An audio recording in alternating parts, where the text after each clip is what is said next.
Bonjour à toutes et à tous, c'est Didier votre astrologue. Nous sommes en janvier 2026, belle année à tous. Salut Patrick. Bonjour, quel démarrage en trombe. Oh là oui. Allez, on y va cette fois-ci là. Oui, c'est une année sous le signe de l'énergie, Oui, j'ai appris c'est ça. Tu vas voir, Hein, voilà. c'est énergique. Ouh, ça m'étonne pas de toi, tu vois, je m'attends à tout. Eh oui. J'ai mes moustaches qui Nous fusent. allons être énergiques cette année. Qu'est-ce que Bon. t'en penses? Moi, je Bon, pas. tu m'as l'air en forme? Bah oui. Oui. Bah écoute, Bah, on y écoute. va alors. Allez, c'est parti. Allez, c'est parti. On vous souhaite à tous et à toutes une belle année. Et aujourd'hui, on va parler du Capricorne. Qu'est-ce que c'est que cette bête-là? Alors, normalement, je fais un point général sur la situation collective. On va un peu changer. Cette année, on va aller droit au but. On va parler de foot, c'est Non, ça mais non. Je savais qu'il avait fait un truc pareil. Non, pas du tout. Pas du tout. Non. On va parler d'abord du Capricorne en général. On va mettre quelques points de détail qui vont parler d'astrologie et non pas de choses floues. On va être précis. Et puis, ensuite, pour commencer cette année, on va aller dans la pratique. Je vais décrire un Capricorne. Je vais donc prendre un exemple anonyme. Alors, celui ou celle que je vais décrire se retrouvera, mais voilà. Et à travers ce cas, nous allons voir qu'il y a autant de Capricornes, il y a des centaines de millions de Capricornes différents, n'est-ce pas? Heureusement d'ailleurs. Je vous rappelle que nous sommes des gens uniques et des personnages uniques. Parce que pour qu'on trouve quelqu'un qui nous ressemble dans notre fonctionnement, il faudrait que l'on trouve le quidam qui est né la même minute, la même heure, le même jour, le même mois, la même année, au même endroit. C'est pas fréquent. C'est pas fréquent. Voilà. On y va? On est parti? Patrick, on est parti? On est parti. Alors, rappelle-nous le symbole du Capricorne. Ah. Comment ça se dessine? Le Capricorne, je suis pas bon, moi, en dessin. Mais je vais vous faire part de l'esprit du Capricorne. C'est pas une bête à cornes? C'est pas une bête à cornes. C'est une curiosité que je ne saurais pas décrire. Un Capricorne, vous voyez le Capricorne? Non. Un Capricorne, c'est un animal marin qui a une tête de... c'est minuscule, c'est tout raide, c'est presque millimétrique, et c'est transporté dans la mer par les différents mouvements et courants. C'est incapable de se mouvoir tout seul. Voilà. Et voilà. Donc, alors, ça serait une image un peu négative du Capricorne. C'est pas vrai. Mais c'est ça, la symbolique du Capricorne. Ça a une petite tête de cheval et un corps en point d'exclamation. Voilà. Pourquoi tu le regardes comme ça? Bah non, parce que en plus, c'est pas Une toi. petite tête en forme de point d'exclamation. Il croit que c'est lui, mais non, c'est pas lui, c'est pas lui, c'est pas lui. Ah, mais moi, je suis On pas parlera de Capricorne. toi quand ça viendra. bon Ah oui, alors là, je te louperai pas, mon ami. Allez, on y va. Allez, c'est parti. C'est parti. Bien. Le Capricorne, en général, est un personnage qui est un signe de terre, mais c'est un des trois signes de terre, entre la Vierge, le Taureau et le Capricorne.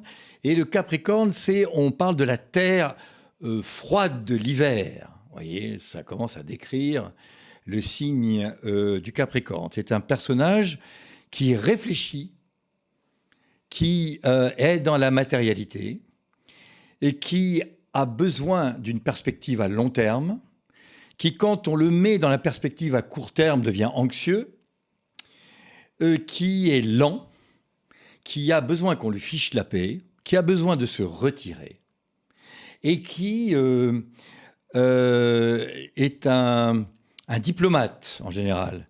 C'est-à-dire qu'il sait analyser et décortiquer les gens en les observant attentivement. Voilà. Ce Capricorne a un rapport à l'argent, normalement. Je parle que du signe en général, hein. On n'est pas dans le cas pratique. a un rapport à l'argent assez sérieux. Il est économe en général. En général, ça dépend de son ascendant et de sa lune, on en a déjà discuté, mais en 2026, on va faire des cas pratiques. D'ailleurs, j'ouvre une parenthèse, les émissions de cette année seront beaucoup plus tournées vers les cas pratiques. On ne va pas faire de cours, on ne va pas faire de concepts, on va prendre des exemples, et après, vous allez vous retrouver ou pas, et ça vous donnera peut-être envie d'aller explorer comment vous fonctionnez. Mais c'est très important de donner maintenant des exemples. Voilà. On est dans une année en mouvement, donc on ne va pas rester dans le concept. Je continue le Capricorne. Le Capricorne est un ascète. Pour aller vers l'extase, n'importe laquelle, professionnelle, amoureuse, amicale, il lui faut du temps et il nous faut, à nous qui observons les Capricornes, de la patience. Parce que derrière le sourire gentil et diplomate, il y a celui qui doute. Le Capricorne doute. Voilà. Voilà, en général, ce sont ces signes-là. Mais je vous rappelle qu'en astrologie, il y a 15 planètes qui sont étudiées, dont chacune a une symbolique, qui est étudiée depuis plus de 5000 ans. Et encore, on est en train de trouver que c'est beau depuis beaucoup plus longtemps encore. Et que donc,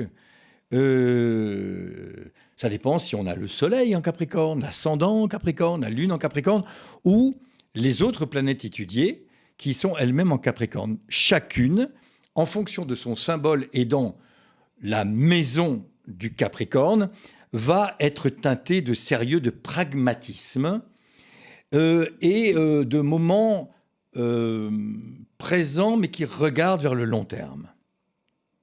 Ça te parle, Patrick ? Il ne me répond pas. Il n'a pas envie aujourd'hui. Non, si, ça me parle. Je suis tout oui. Voilà. Ça, c'est en général, mais ce sont des généralités qu'on peut lire dans les journaux. Et là, on n'est pas dans les journaux. On est à Radio Biarritz. Exactement. Et à Radio Biarritz, on ne va pas que surfer sur la vague, on va plonger dans les profondeurs du Capricorne. Et pour cela, nous allons prendre un exemple pratique. Allez, on y va.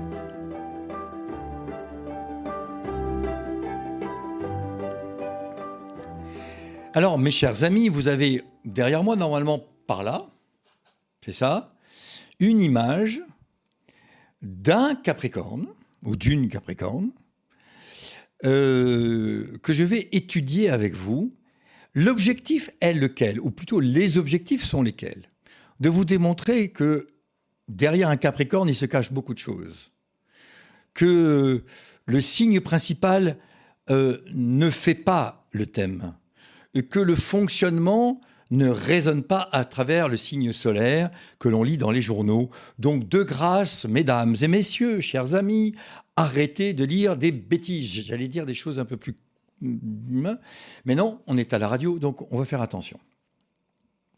Parce qu'il y a des enfants qui nous écoutent aussi, peut-être. Eh bien oui.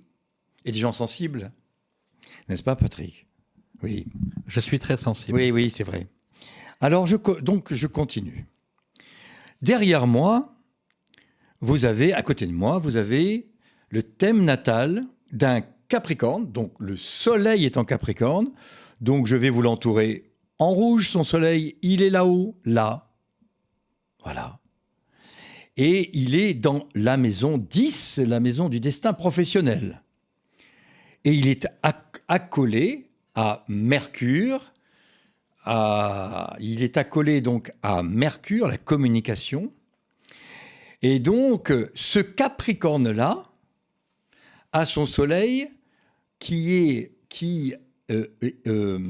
éclaire la maison professionnelle et le destin. Donc, déjà, ce Capricorne est préoccupé par son chemin professionnel. Ensuite, ce Capricorne-là a sa lune en Poisson. Cette lune en Poisson est donc une lune émotionnelle qui va avec le Capricorne. Le Poisson et le Capricorne sont des signes qui s'entendent bien, puisque le Capricorne est un signe de terre et le Poisson est un signe émotionnel qui est sextile. En astrologie, c'est un angle de 60 degrés et qui est favorable au travail entre les sentiments du Capricorne et les émotions du Poisson. Ensuite, on va un peu plus loin. Ce cas présente un ascendant en Poisson. Je l'ai souligné, je l'ai entouré en rouge. Et donc, l'ascendant Poisson, le Soleil en Capricorne et la Lune en Poisson fait de ce cas un personnage particulier que je vais vous décrire maintenant. Je précise que quand on a l'ascendant en Poisson, on est gouverné par Neptune. Neptune est la planète de l'inspiration ou de la confusion. Ça dépend comment ce Neptune est placé dans le thème. On va donc analyser, pour ce que l'on appelle le haut du thème, le Soleil en Capricorne, la Lune en Poisson, et Neptune, qui est le maître de l'ascendant Poisson, qui se trouve en Verseau, et c'est là que ce Capricorne ne ressemble absolument pas à un Capricorne, comment vous dire, classique. Derrière le pragmatisme, la matérialité, le calme, l'observation, le besoin de lenteur, le besoin de se retirer, il y a l'originalité, le voyage, l'exigence et un petit peu d'insatisfaction. Voilà. Donc, derrière tout ça, nous allons rentrer dans ce thème. Jusqu'à là, Patrick, est-ce que tu me suis ? Ben écoute, j'essaie de voir si je connais quelqu'un qui ressemble à ce profil. Voilà, j'essaie de trouver dans... Ça commence, hein. Alors maintenant, je vais vous mettre des mots en face de ce que je viens de dire. Et c'est là qu'un astrologue professionnel doit être précis et dont les mots doivent faire sens. Et c'est très important. L'ascendant Poisson, c'est notre vitrine.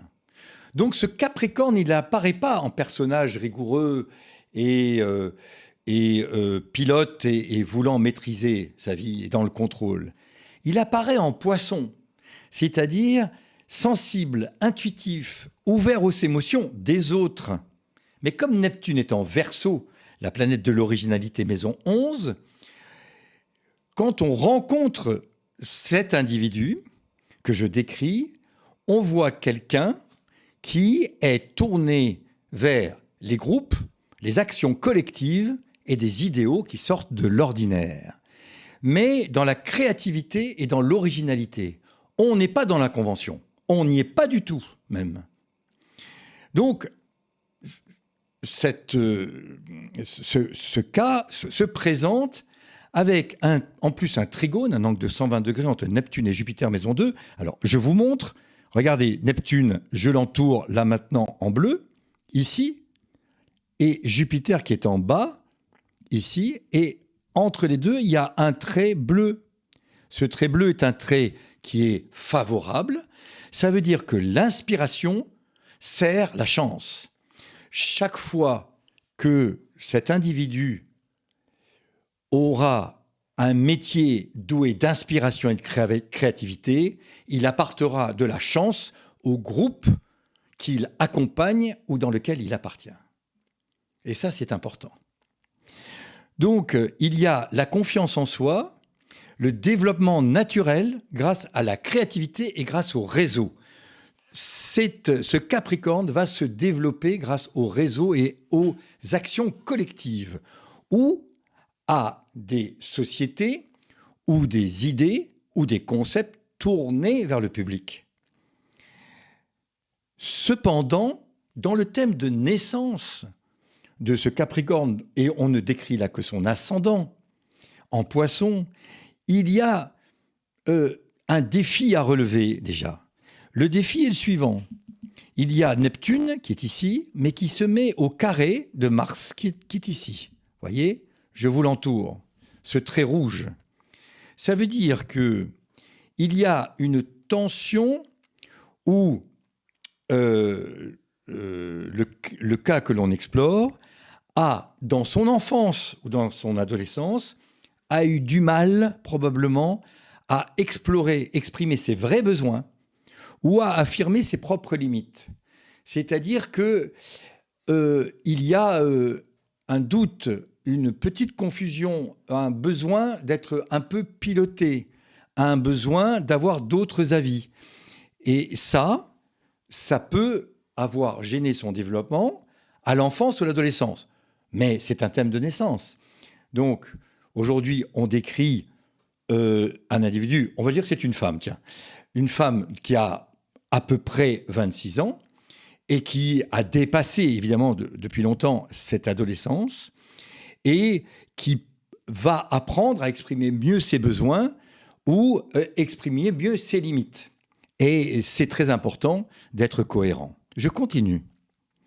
Pour l'instant, on a vu que la vitrine. Maintenant, on va voir la réalité de cette femme. Elle a, comme je vous l'ai dit, le soleil en Capricorne, maison 10, là-haut. Voilà, que je viens d'entourer en vert. Eh bien, elle cherche à réussir pour être reconnue. Un des moteurs principaux, c'est la reconnaissance professionnelle, reconnue au plan professionnel. Donc, elle va avoir un moteur supplémentaire pour y arriver. Déjà que le Capricorne est assez perspicace, opiniâtre, travailleur. Quand elle veut quelque chose, elle va y arriver. Mais en plus, elle a un besoin de reconnaissance. Et elle va travailler, Soleil Capricorne, maison 10, avec sérieux, organisation. Et comme le Soleil est conjoint à Mercure, qui est la planète de la communication, vous voyez, je l'ai entouré, il y a un petit Mercure, une petite bête à cornes qui est à côté du Soleil, au nord-nord-ouest, au nord-nord-ouest, là, eh bien, il y a une belle réflexion sur les objectifs à atteindre et la communication qu'elle apprend à travailler avec clarté. Plus elle sera claire dans sa communication, plus elle sera cohérente entre ce qu'elle ressent et ce qu'elle va exprimer, mieux elle réussira dans la vie. Je continue. Il y a encore quelque chose de très, très favorable dans ce thème, c'est le trigone à la part de fortune en taureau. La part de fortune, c'est la petite rond avec la croix que j'entoure en bas, au sud-ouest du thème, qui s'appelle la part de fortune. Ce n'est pas une planète, c'est un point mathématique qui exprime là où elle est le mieux, où elle se sent le mieux. Eh bien, le trigone à la part de fortune, c'est une évolution qui est positive, puisqu'il est trigone au soleil, il y a un trait bleu de 120 degrés. Évolution positive dans les ressources matérielles et dans la sécurité qu'elle aura à travers son travail.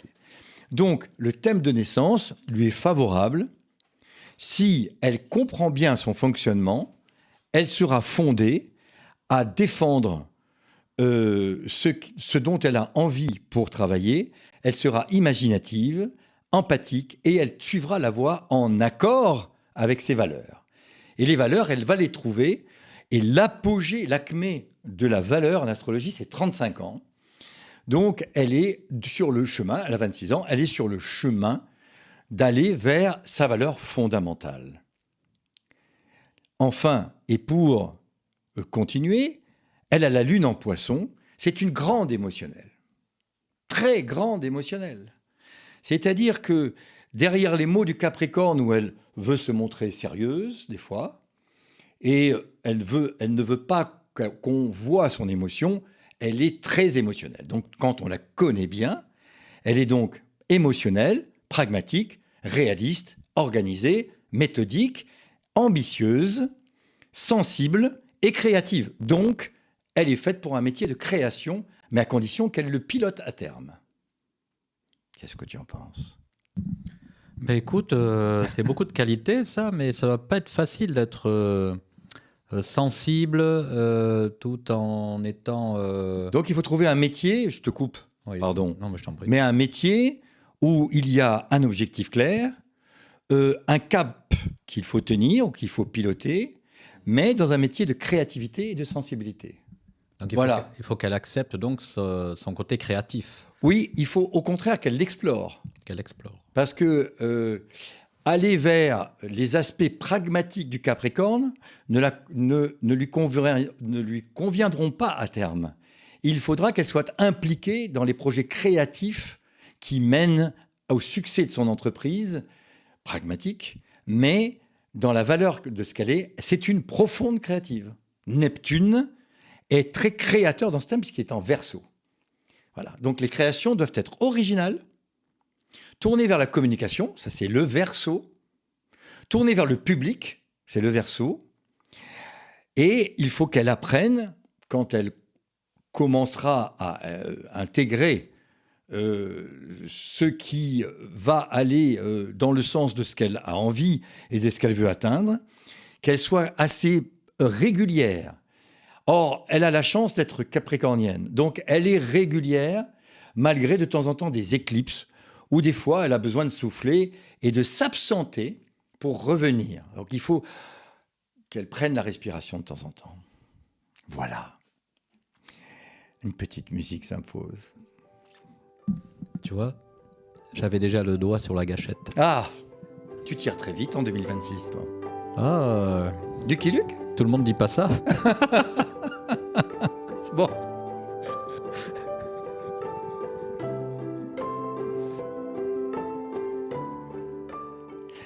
Sans aller jusqu'au bout pour faire le thème complet, je vais apporter 3-4 précisions qui vont donner du relief à ce thème. La première, c'est que le milieu du ciel dans son thème, c'est un point mathématique, il est en haut du thème, MC, je l'entoure ici en bleu, là, voilà. C'est la maison 10, la maison du destin professionnel. Son milieu du ciel est en Sagittaire. Alors, je vais apporter une touche supplémentaire. À terme, elle aura besoin d'un métier où elle est indépendante, pilote de sa vie, en mouvement. Qu'elle fasse des voyages pour s'enrichir et qu'elle soit dans le moment présent. Elle va adorer le moment présent. Ça veut dire aussi que les engagements, elle est capricorne, donc c'est une femme engagée, mais néanmoins, elle restera engagée longtemps dans le projet que si le métier qu'elle choisit et qu'elle veut piloter, à terme, lui apporte la créativité, le voyage, le mouvement et le changement. Si elle entend ça, et qu'elle travaille cette cohérence-là, elle sera encore plus heureuse. Ensuite, la part de fortune est en Taureau, elle ne sera bien que dans l'ancrage.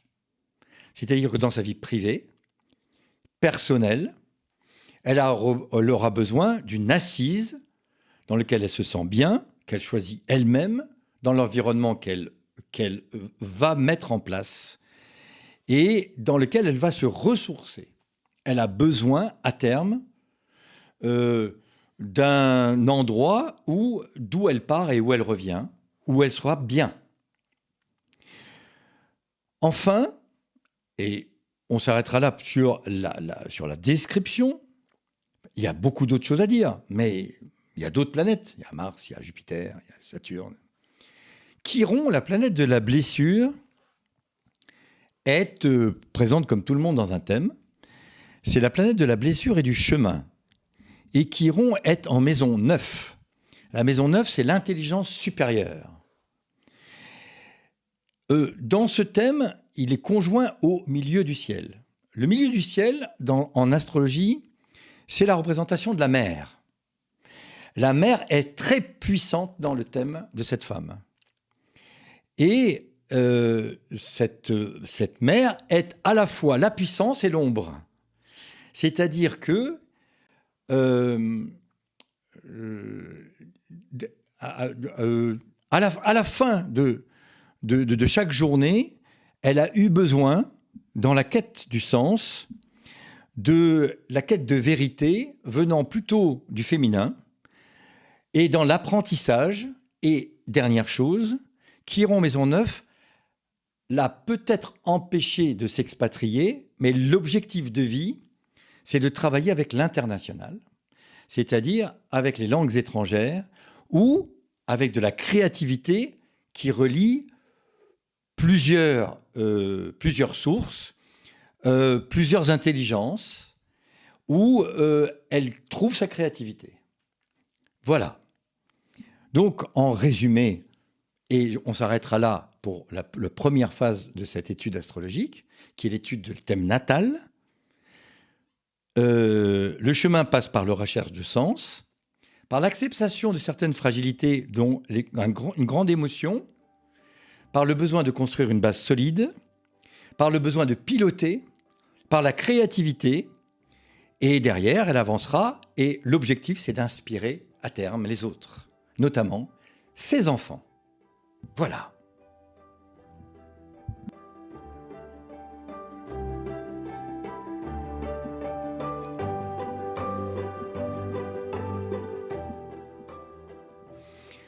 Alors ça, c'est le travail de fond, qui évidemment, là aujourd'hui, dans cette émission, n'est pas du tout complet, mais je voulais explorer avec vous. Vous voyez que ce Capricornage ne ressemble à aucun autre. Ah, mais c'est très intéressant. Ça fait de cette femme un personnage unique. Et ce personnage unique, quand les gens sont en face de moi et entendent ça, l'objectif, c'est de les rassurer, en fait. L'objectif, c'est de baisser l'anxiété à 0 pour dire qu'au fond, on porte un sac à dos. L'objectif, c'est de découvrir ce qu'il y a dedans. Et non pas d'aller à la recherche de quelque chose dont on ne connaît pas la quête et dont on ne connaît pas vraiment la réalité. L'objectif, je le dis très souvent, c'est que l'on passe tous les matins devant notre bibliothèque intérieure pour remercier ce qu'on nous a donné, pour tirer de temps en temps un livre pour se rappeler au bon souvenir de son fonctionnement, mais pour continuer notre chemin. Ça, c'est l'approche philosophique. Mais l'approche philosophique en astrologie est très importante. Bon, alors maintenant, après le petit jingle obligatoire, nous allons faire les transits astrologiques de ce thème. Mais moi, je rajouterais quelque chose. On a la bibliothèque, on est avec, en fait, quand on passe devant tous les matins, mais il y en a qui la voient, il y en a qui la voient pas. Et pour la voir... Et d'autres qui se cachent comme ça. Il y en a qui se cachent. Voilà. Et donc, du coup, ce que tu fais, en fait, c'est un éclairage de cette fameuse bibliothèque. C'est ça. C'est donc, exactement tu éclaires, ça. Tu es le phare de la bibliothèque, oui, non, personnelle. On se calme. Et intérieure. On va se calmer, là, tout de suite. On peut se calmer en 2026, hein, parce que ça va aller tellement vite. Oui, donc c'est l'énergie. Oui. Le vent. Alors, mes chers amis, maintenant, si vous voulez bien, on va parler de ce que j'aborde en astrologie quand je fais un thème. C'est ce qu'on appelle les transits astrologiques. Depuis la naissance de cette femme, les planètes ont tourné et elles ont tourné. Et notre univers est basculant, il est ondulant. Et les planètes d'aujourd'hui, si on regarde le ciel tous ensemble ce soir, on verra la même chose avec des planètes au même endroit. Et ne nous tombent pas encore sur la tête. Elles ne nous tomberont pas, j'espère, sur la tête. Bon. Il y en a certains qui essayent de nous faire tomber les planètes sur notre tête, oui. mais non, ils n'y arriveront pas. T'es sûr? Non, oui. Enfin, non, vraiment. Parlons-en. Bon, non, une autre fois. C'est trop long. Non, ces planètes d'aujourd'hui font, dans le cas qui nous occupe, font un angle particulier avec chaque position planétaire de la naissance de cette femme. C'est dans le thème que vous voyez à côté de moi, les planètes qui sont en vert à l'extérieur du thème. Ce sont les planètes d'aujourd'hui. Ces planètes font des angles particuliers précis, mais comme ça tourne et que ça avance tout le temps, il y a des fenêtres qui vont préciser des angles, et ces angles sont étudiés depuis 5000 ans, et vont donner la tendance du jeu de cartes que cette femme a dans les mains, que je vais lui expliquer, à charge pour elle de jouer les cartes. Ce n'est pas moi qui les joue, c'est elle. Il n'y a pas de déterminisme en astrologie. Je vous rappelle que nous sommes doués de libre arbitre. Et il faut s'en souvenir souvent, en ce moment. Nous sommes doués de libre arbitre. Donc, à tout moment, nous avons... c'est la différence entre les animaux en général et nous, c'est que nous sommes doués de conscience. Et que nous sommes doués de conscience, donc de raisonner. Voilà, et le raisonnement est très important en astrologie. Dis-moi, je sens que tu as quelque chose à me dire. Donc ça veut dire que l'inverse existe aussi. Oui. Ça veut dire que l'inconscience existe. Oui. Nous sommes aussi doués d'inconscience. Oui, ou de non-conscience. Ou de non-conscience. Voilà, ou de Oh là non-conscience. là là là là. Voilà, d'automatisme. Voilà. Hein Réflexe. Après, moi, pour Panurge, ça te parle? moi, Les moutons de les Panurge, Panurge. qui répondent au collectif et qui vont les suivre. Ouais. Nous sommes doués de conscience. Et à tout moment, nous savons choisir ou renoncer. Mais ça, c'est très important en astrologie, parce qu'on en parle tout le temps. Dans le cas qui nous occupe, nous allons faire les transits. Et donc, on va s'intéresser d'abord à Chiron, la planète de la blessure, que je vous entoure là, ici, en vert, en rouge, puisqu'elle est en vert, on va la trouver en rouge, ici. Voilà, et ce Chiron, vous ne voyez pas les traits, mais je vais vous les faire. Il fait des jolis angles avec le milieu du ciel, par là. C'est un angle de 120 degrés. Sextile à Vénus natale, il fait un angle de 60 degrés, ici, là, hop. Et tout ça est décrit en astrologie transité. Ça veut dire quoi? Que depuis janvier 2026, et à partir de janvier, attendez, je sors du champ, parce que je viens de faire tomber quelque chose, voilà, hop, je reviens. À partir de janvier 2026 et jusqu'en juin, il y a ce Chiron, la blessure qui devient le chemin, qui accueille et qui intègre certaines anciennes blessures affectives ou relationnelles, où elle devient beaucoup plus compréhensive pour elle-même, elle est plus gentille avec elle-même, et elle va trouver sa valorisation à travers quelque chose qui est en train de se mettre en route. C'est très bien décrit dans son thème. Et l'intensité augmente entre janvier et avril 2026. Donc je peux déjà dire que dans les cartes qu'elle a entre les mains, à charge pour elle de les jouer, si elle joue la carte de l'intensification du projet éventuel qu'elle a, elle va réussir. Ça, c'est la première chose. J'ajoute que la réussite vient grâce au travail d'équipe. C'est-à-dire que le trigone au milieu du ciel, c'est le travail avec une équipe, c'est pas toute seule. Et que donc, il y a une façon peut-être d'apprendre à faire fonctionner des organisations qu'elle ne connaît pas et dans lesquelles elle doit apprendre comment ça se danse dans les organisations à venir dans le projet qui l'occupe.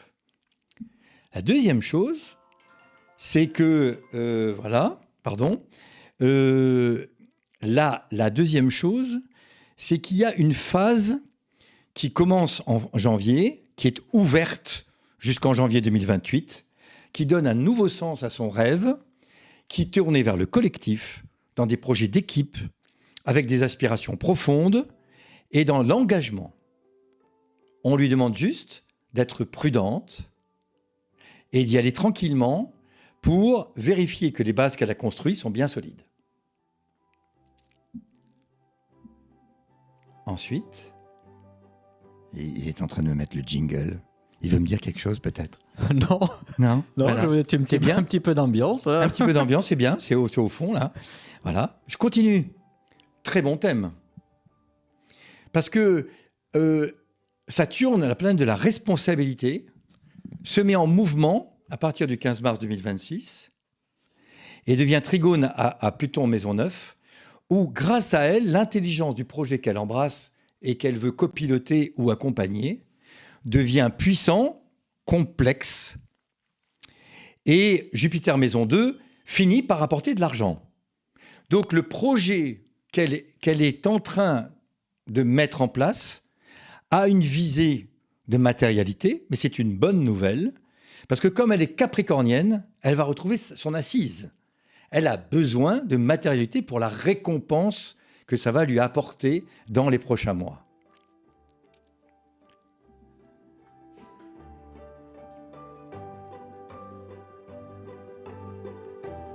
J'ai glissé. Il a glissé sur la manette. Alors je continue. Voilà. En plus, Uranus maison 2 va apporter des opportunités curieuses, va apporter de l'originalité Et elle va travailler dans des domaines originaux où on cultive la liberté et on revoit les valeurs de la liberté. Alors, ça peut être dans une communication ou dans un métier de communication, parce que c'est très ouvert et très adaptable, avec un peu d'instabilité, mais c'est très aligné. Et en plus, on lui donne la responsabilité financière, puisque il y a Neptune sextile à Jupiter natal. Jupiter, c'est l'argent. En maison 2, qui rapporte l'argent de son travail. À partir de... Alors, ça a un peu commencé en 2025, mais c'est très actif à partir d'avril et mai 2026. Ça dure jusqu'en mars 2027. Il y a la générosité, l'altruisme, le soutien aux causes qui lui tiennent à cœur, mais derrière, il y a de la matérialité. Et c'est une bonne nouvelle. Accessoirement, mais ça, j'ai gardé ça pour la fin, Jupiter étant en maison 5, c'est la maison de l'amour et de la créativité. Elle est à la fois créative, sextile à Saturne dans le sérieux et dans l'endurance, et elle va conjuguer l'expansion avec la prudence, et elle va faire de belles rencontres. Voilà. Alors, vous voyez, ce thème, j'ai voulu, à travers ce thème, c'est ce que nous avions vu ensemble, donner un exemple pratique pour sortir des conventions et de ce qu'on lit tout le temps sur le Capricorne. Vous voyez, là, c'est pas vrai du tout. Vous voyez. Voilà, c'était un exemple du Capricorne. Qu'est-ce que tu en penses, Patrick ? Ah ben, je trouve que c'est sympa de mettre des exemples, parce que du coup, c'est une lecture, en fait, d'un thème. Hein. C'est la lecture d'un thème. Donc, du coup, on voit bien un personnage se dessiner. Puis après, à nous de voir si on connaît, si on connaît pas une personne ensemble. Et puis après, peut-être, ça sera peut-être un jeu. Est-ce que les auditeurs ont reconnu une personne ? Ils peuvent nous écrire sur didyastrog@radioberries.fr. Exactement. Dire j'ai reconnu, c'est Robert, mon cousin. Ouais. Voilà. Mais c'est une femme, pardon. Oui, c'est une femme. Ah oui. Et ce qui est très étonnant dans ce thème, c'est que la maturation marche de pair, va à l'amble avec la réussite financière.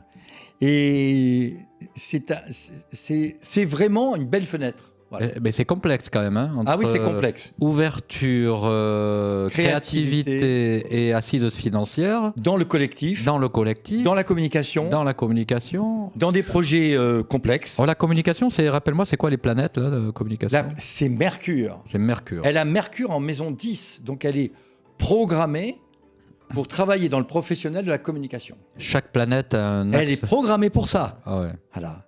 Et ce Mercure est très lié à la maison 2, la maison financière. Incroyable. Donc, grâce à la communication, elle gagnera de l'argent sur l'engagement et le long terme. Donc, tu parlais de discernement, mais est-ce que cette personne a l'instinct fait partie de sa caractéristique ? Elle a le doute, elle a peur, elle est sceptique, elle est prudente, elle peut reculer de temps en temps, elle peut s'isoler, elle peut des fois avoir eu des moments de confusion. Mais c'est pas grave, parce que cette construction astrologique, elle est vraiment saine, elle est vraiment assise, elle est vraiment soclée. D'accord. C'est bien planté dans le marbre, hein, ça marche bien. Voilà, je suis contemporain en fait. Voilà. Merveilleux, mais ça se voit, t'as la moustache qui s'est redressée. La moustache qui s'est redressée. Mais oui, incroyable. J'ai un pouvoir sur ma moustache maintenant, c'est incroyable. Ah ben, non mais tu maîtrises tellement tous les éléments. Tellement. Grâce à ta bibliothèque. Exactement. Que tu connais par cœur la tienne, par exemple. Oui, il serait temps. C'est vrai. Oui. À ton âge avancé, c'est ça que tu veux dire ? Exactement.